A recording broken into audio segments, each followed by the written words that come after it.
What up, ladies and gents? This is George Bean, and today I'm doing a review from a movie I've seen just recently in theaters, and that movie, it was Furious 7, or Fast and Furious 7, and in case you didn't know what the Fast and Furious movies was, which I'm pretty sure you do, it's a franchise about what used to be about illegal street racing, but ever since Fast 5, it has shifted from that certain aspect into being heist action films in the style of The French Connection or Bullet and all those, and involving car chases, which I think is a bold move. And before I get into Furious 7, I'm going to give you some topics on the Fast 5 and Fast and Furious 6 before getting into this, because if you haven't seen these movies and head into 7, then you're probably going to be a bit confused. So Fast 5 was like the first in these movies to shift into making them heist action movies with cars, and this one was really good. It came out in 2001. And I think it's my favorite, and it shows our crew, Dominic Toretto, played by Vin Diesel, Brian O'Connor, played by the late Paul Walker, and their crew, which are Jordana Brewster, Tyrese Gibson, Chris Ludacris Bridges, and etc. And it focused on them hiding from Rio as fugitives from the law, and Rio de Janeiro in Brazil, and hiding there. And after finding ourselves confronted by a ruthless drug kingpin who threatens them, they find a computer chip that basically holds information and data about the Kingpin. The Kingpin's name is Hernan Reyes, and he is very ruthless. And they find on the chip data and information about his hideouts, where he has about his money, which is $100 million. That's a lot of money. And so they decide, as one last job, before retiring from their past lives, criminal lives, they decide to perform one last job by performing an insane heist to steal the $100 million from Reyes. Along the way, as they're preparing for their heist, they end up getting hunted down by a DSS agent, Luke Hobbs, played by the brilliant Dwayne Johnson, or The Rock. And there he is right there. He looks really badass. Fast 5 was the first in the franchise to feature Dwayne Johnson. This is his first. Fast 5 is his first film in the franchise, and it introduced the character Luke Hobbs, and he's almost like the Tommy Lee Jones type in The Fugitive, where he hunts down criminals who didn't do anything bad, but as the movie progresses, he begins to soften up to the criminals and eventually becomes friends with them.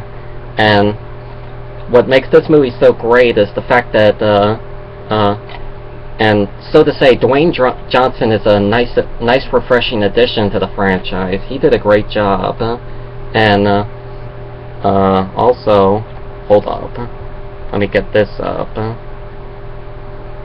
On Fast 5,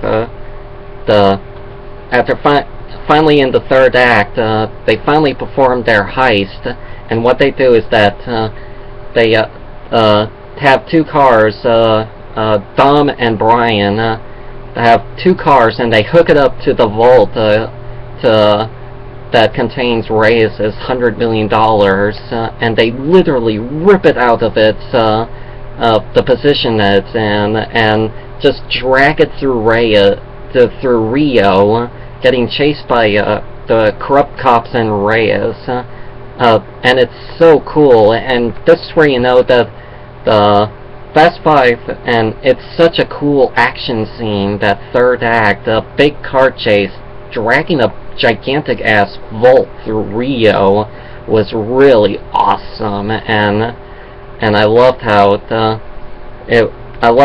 just went, the chase scene, and everything was perfect in that, and it was great, and the ending where, after finishing their heist, Hobbs, played by The Rock, decides to give Dom and crew a 24-hour head start to flee, and which is a nice thing, and with their $100 million, Dom, Brian, and crew retire and scatter across the globe, living their new lives, and it's such a great ending when you see, after they finally got the money, seeing them go to other various parts around the globe, enjoying their lifestyles. It's funny and awesome and cool, and there's one bit, like, one of the friends, Han Solo, you have to watch Fast and Furious 3 Tokyo Drift. Han is in it, even though we want to forget about that movie, but the character Han Solo is in it, and he's in this, and also Fast and Furious 4, but there's one bit that I loved where he was driving through Berlin with his new girlfriend in a car, and they talked about where to go, and she asks him, I thought you wanted to go to Tokyo, and he goes like, we'll get there, eventually. I laughed so much at that part. I thought that was cute, and I know his death was inevitable, but I was like, but I love that how he said, we'll get there, eventually. I was like laughing and cheering for that moment, seeing him. Plus, it's nice to see Han alive, and he's such a cool guy. I wanna work for that guy, and then Fast 5 ended with a post-credit scene that acts as a teaser for the sequel, where, spoilers, Hobbs in his office is given a file about a crew, a mercenary crew, was hijacking a military convoy in Berlin, and despite being told that it wasn't Dom and Brian and crew, he ends up stumbling across a photo in the file, a photo of Dom's supposedly dead girlfriend, Letty, played by Michelle Rodriguez. She supposedly, by the look of it, in Fast and Furious 4 died, and that's what we thought. And then this teaser came along, and we were all shocked, and it just left us with 2 years of waiting for the next sequel. But even though Fast 5 was a big box office hit, it earned right up to at least $626 million worldwide. It was the highest grossing Fast and Furious film in the world, and because of that, you knew it was a big success, and you knew the sequel was inevitable. 2 years later, Fast and Furious 6, and this one is about how after the events of Fast 5, the crew are living their lives in happiness and scattered, of course, but Luke Hobbs, played by The Rock,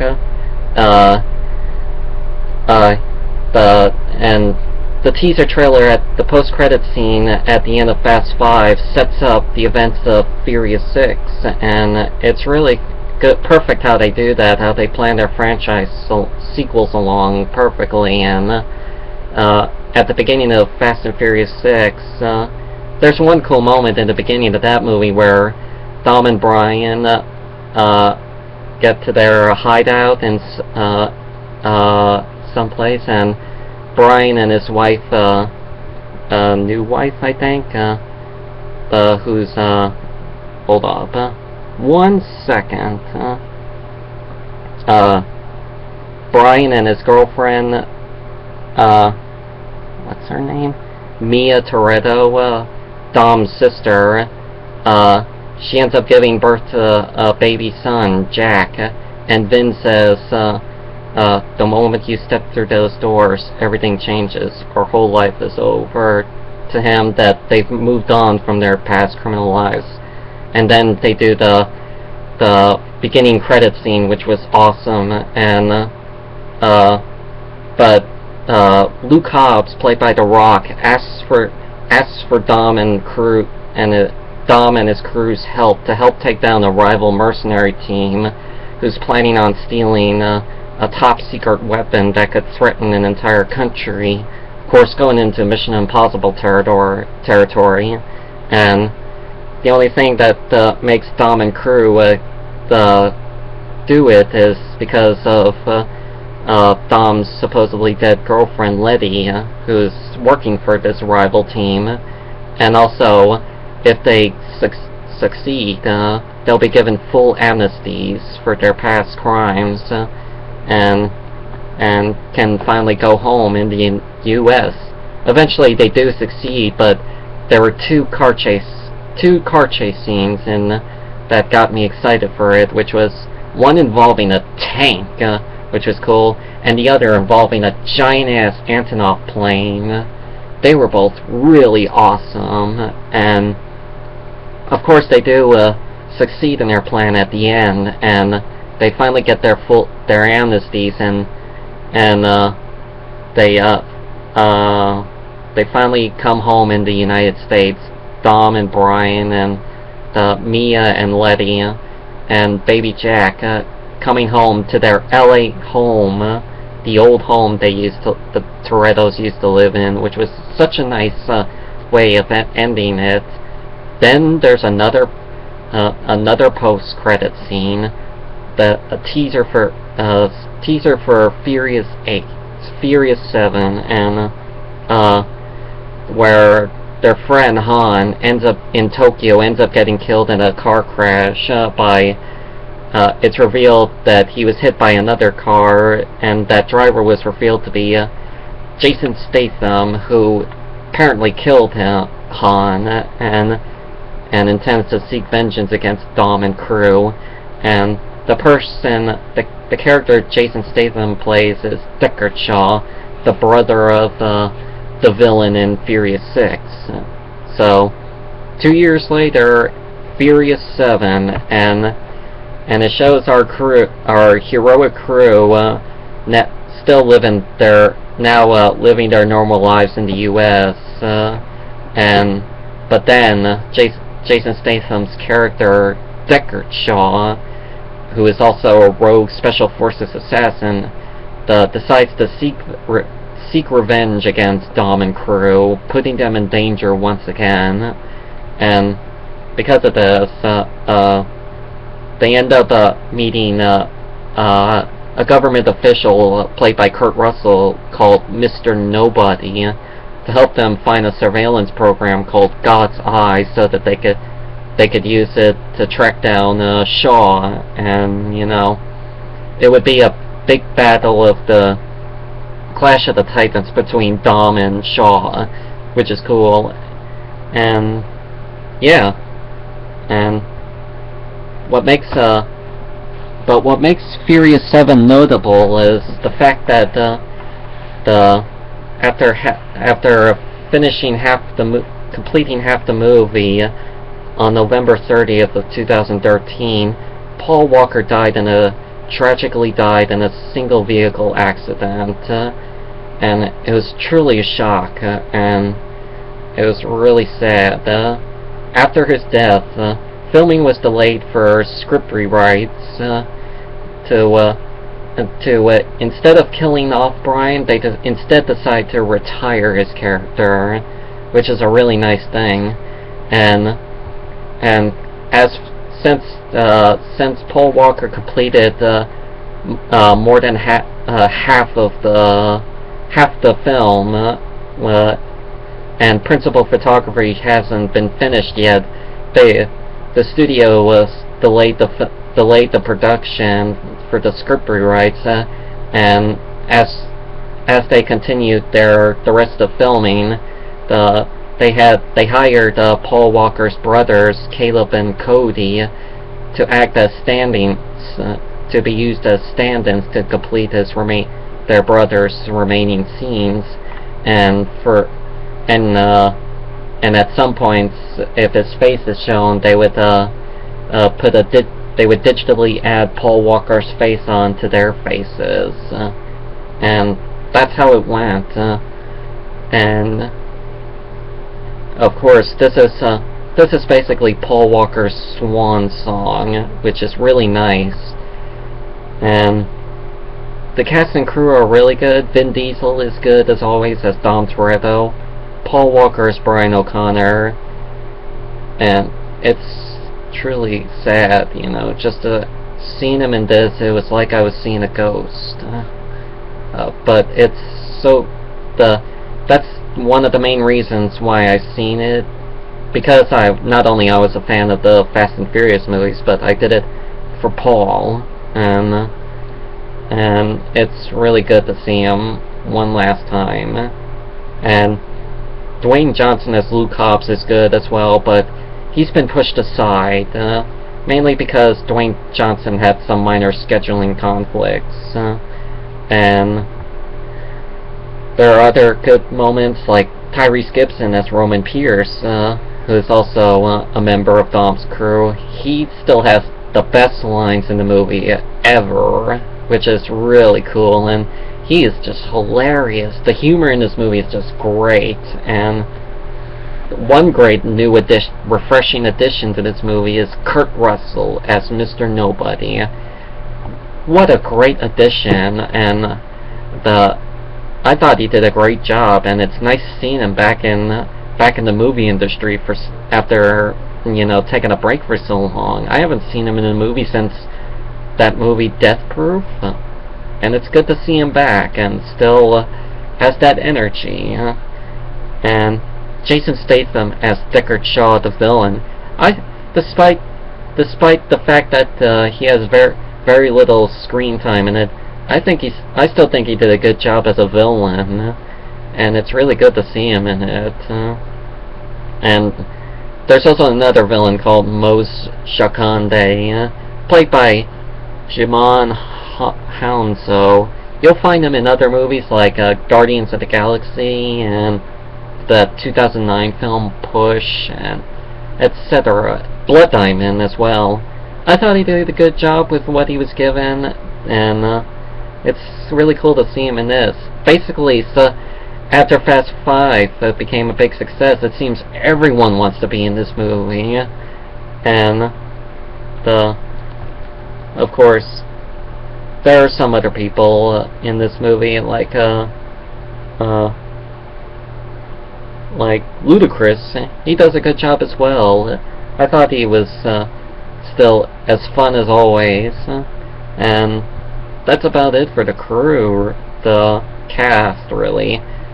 In case you didn't know, Justin Lin, who directed Fast and Furious 3 through 6, decided to quit from the franchise, and so they added in a new director, James Wan, who has been notable for directing horror films like Saw, Dead Silence, and the two best ones he made, Insidious and The Conjuring. Check out those two movies, and I think it's really cool that he did this.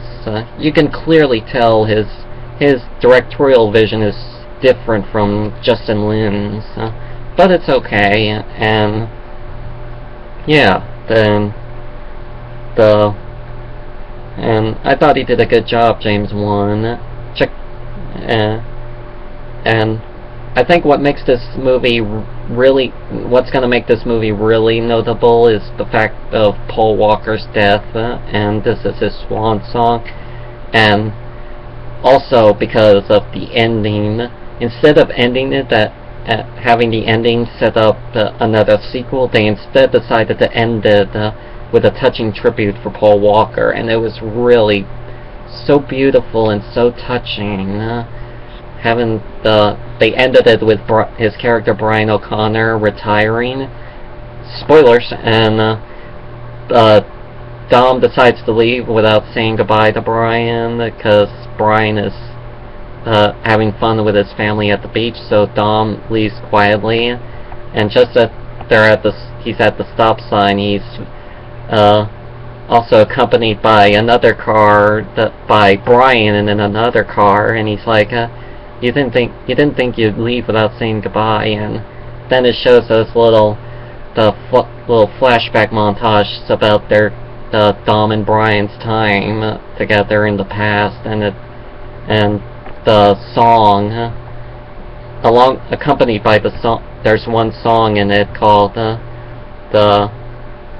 "See You Again" by Wiz Khalifa and Charlie Puth, which is intended to be as a tribute to Paul Walker, and it makes you cry, really, just seeing that. And then Dom and Brian in their cars decide to do like one last race in a way before they reach a pitchfork and they go in their separate directions, and we keep focused on Brian's car driving off into the sunset, and then it ends with the text for Paul, and then the end. I thought that was a really nice touch. If you want to, in fact, you should see this movie mainly for that ending. It's so beautiful, just the way they did it, so great, and it is a really crying shame to see Paul Walker gone, but having it end with that tribute for him was really a nice touch. Kudos for Diesel and crew, and there's and yeah, and for the most part, of course, the movies have gotten a bit ever since Fast 5. The franchise has gotten a bit self-aware in its ridiculousness, and they decide to go into action sequences that tends to make the laws of physics get thrown out the window. But there's one scene that got me, that was like a holy shit action sequence, which is when they were trying to heist the God's Eye program in one of the highest, three tallest skyscrapers in Abu Dhabi, United Arab Emirates. They decide to do a James Bond style heist there to steal it, and they find it in the most expensive car you will ever find on this planet. I forgot what it was called. I think if I could find it. I don't know what the car was, but it was a nice car. It was red, and only 7 of them were made, and judging by this movie, I guess there's only 6 now. And after being they tried to reprogram the God's Eye out of the car, because it was programmed and installed into like the radio, and then when Shaw comes in to ambush them, to attack them with his gun, Dom and Brian decide to get in the car and speed out, and then they crash out the window, flying out of the skyscraper into the next skyscraper, and they keep going, mainly because the brakes are out. I'm sure, I don't know how, but I'm sure they'll explain it in the movie, but they still keep going, and then they crash out that window and into yet another building, a third one, and this time, this one was funny. There was like a art party going on in that third building.